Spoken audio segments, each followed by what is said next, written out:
আসসালামু আলাইকুম। আজকে আমরা নিয়ে আসলাম কোরআন ক্লাস পর্ব নাম্বার 3। তো অবশ্যই এই ক্লাসে আমরা মনোযোগী হব এবং কিভাবে আমরা হরফগুলি সঠিক করে উচ্চারণ করব এগুলো আমরা শিখব ইনশাআল্লাহ। আউযু বিল্লাহি মিনাশ শাইতানির রাজিম। বিসমিল্লাহির রহমানির রহিম। দেখেন এখানে নৌকার মতো দেখা যায়, নিচে এক ফোঁটা, তার নাম বা, অথবা একটি আলের নিচে একটি ফোঁটা, তার নাম বা। তো বা হরফের রূপ কয়টি? দুইটি।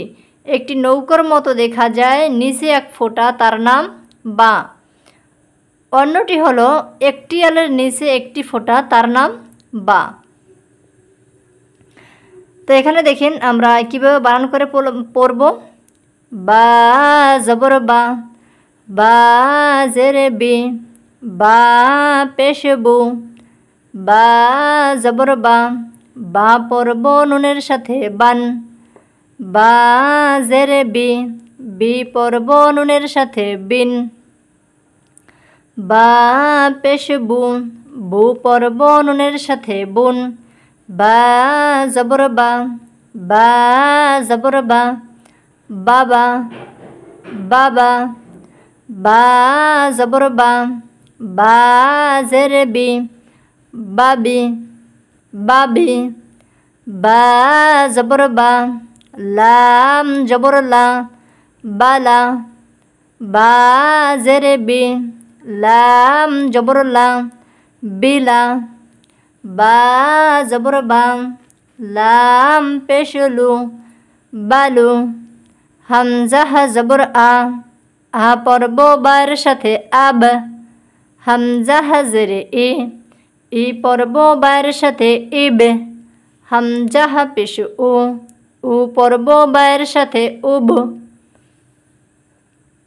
বা, বি, বু, বান, বিন, বুন, বা, বা, বাবা, বা, বি, বাবি, বাবা, বাবি, বা, লা, বালা, কিলা, বালা, বি, লা, বিলা, বা, লু, বালু, আ পড়ব বার সাথে আব, ই পড়ব বার সাথে ইব, উ পড়ব বার সাথে উব, বা, বি, বু, বান, বিন, বুন, বাবা, বাবি, বালা, বিলা, বালু, আব, ইব, উব।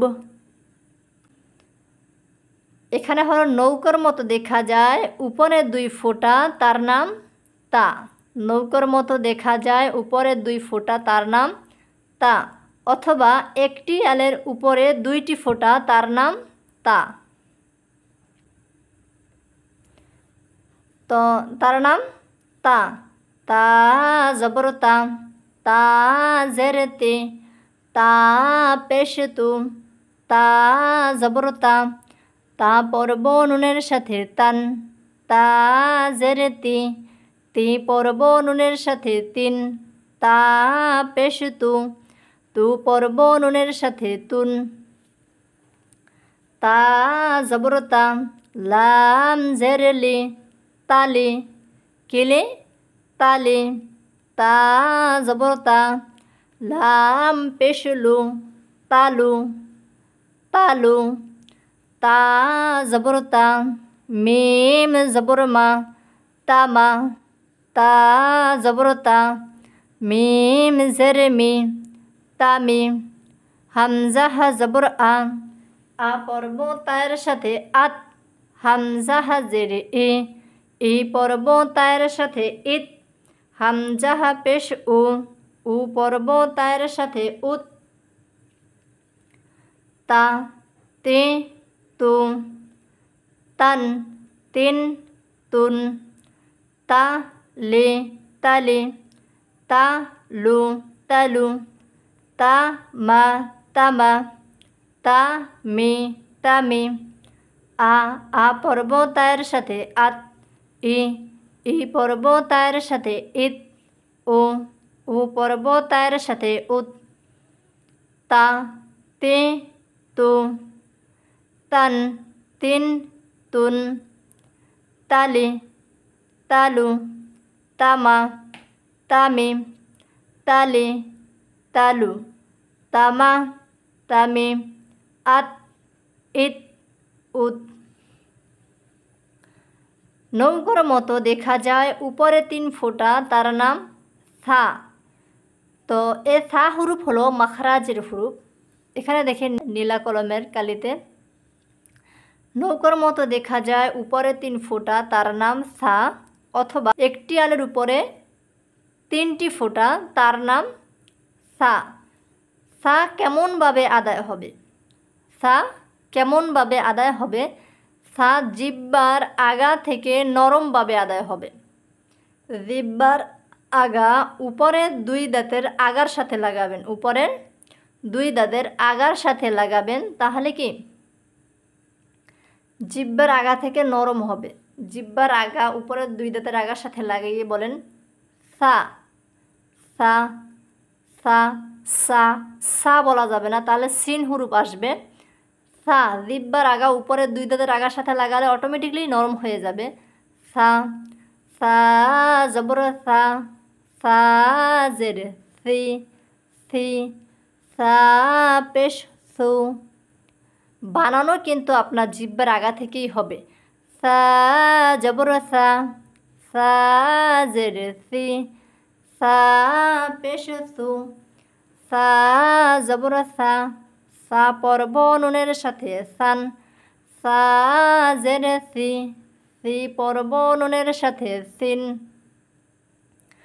সা পেশ সু, সু পর্ব নুনের সাথে সুন, সা জবর সা, তা জবর তা, সাতা সাতা, সা জবর সা, তা জের তি, সাতি। সাতি বলা যাবে না, সাতি। সা সা জিহ্বার আগা উপরে 2 দাঁতের আগার সাথে লাগিয়ে মিলিয়েন সা জবর সা, তা জের তি, সাতি। তো জিহ্বার আগা থেকে নরম হবে, শীষ হবে না কিন্তু। সাতি সাতা, সাতি। সা জবর সা, তা পেশ তু, সাতু সাতু। সা জবর সা, লাম জবর লা, সালা সালা। মিম জবর মা, সালামা।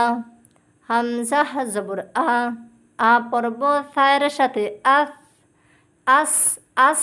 এভাবে পড়বেন না, সিন পড়া হবে, তাহলে সা হুরুফ বাদ দিয়ে এখানে সা হবে না, সা। আ পড়ব সায়ের সাথে আস, হামজা জের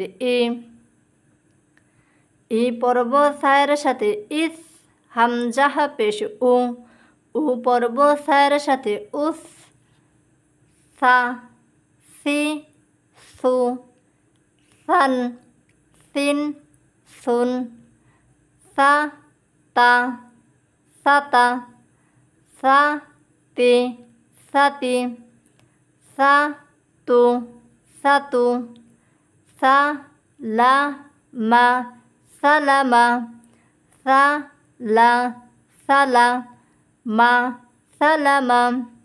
আ পড়ব সায়ের সাথে আস, ই পড়ব সায়ের সাথে ইস, উ পড়ব সায়ের সাথে উস, সা সে সু, সান সিন সুন, সা তা সাতা, সাতি সাতু, সাতা সাতি, সাতু। সালামা সালামা, আস ইস উস।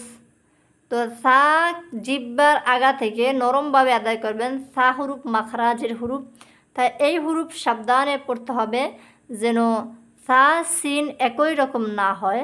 যেমন সিন জবর সা, সা জবর সা, এগুলো যেন একই রকম না হয়, যেন পার্থক্য থাকে এই দুটি হুরুফের সাথে।